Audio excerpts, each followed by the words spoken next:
that we celebrate what we call the Feast of the Exaltation of the Cross. It's a very special feast, perhaps a little contradictory. Cross is something I don't like, I don't want. Cross is something that I run away with.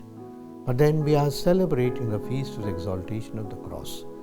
This feast dates back to the time somewhere in the 4th century, 324, 25, 26, 27, when Saint Helena, the mother of the Emperor Constantine, and 3024, Constantine himself recognized the divinity of Christ and the Son of God, and he proclaimed that the whole world should have the symbol of the cross, because starting from his own legion of army, which had the emblem, which had the banners with the cross, and that was the sign of the victory for him.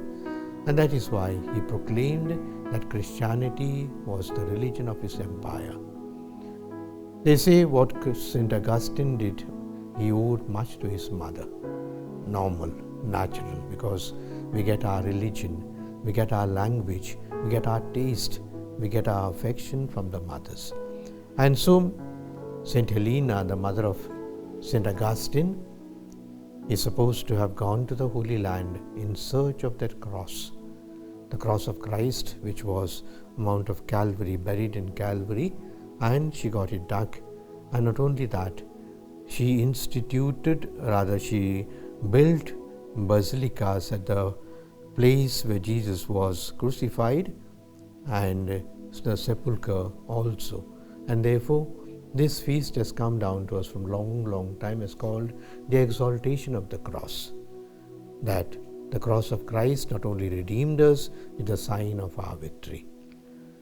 For us, that this liturgy speaks about that we have to look up to Jesus, the Son of God, for delivery, for redemption, and also for salvation.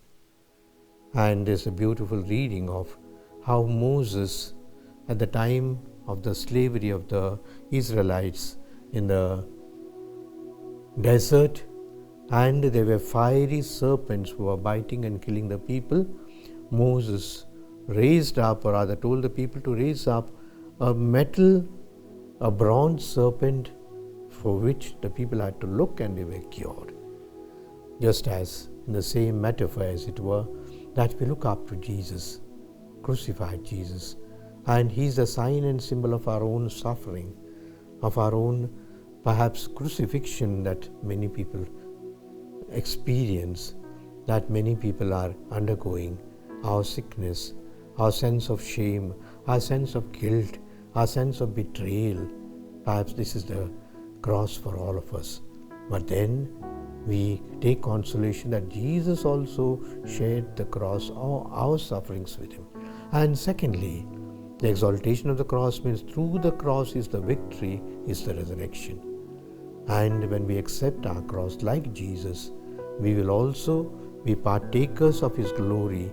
And surely every cross is a stepping stone for resurrection, for victory, for success.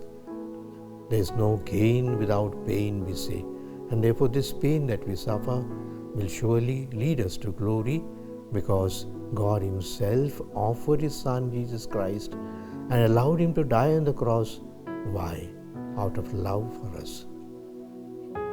God loved us so much that He sent His only Son in order to suffer and die for us. We read this sentence in chapter 3 of the Gospel of John, verse 16. And so, my dear friends, let us also celebrate this feast, though it's not a big feast. Those of you who can attend the Eucharist on that day, and at the same time offer your sufferings to Jesus, who will convert them into glorious moments for you when you accept the cross of Christ.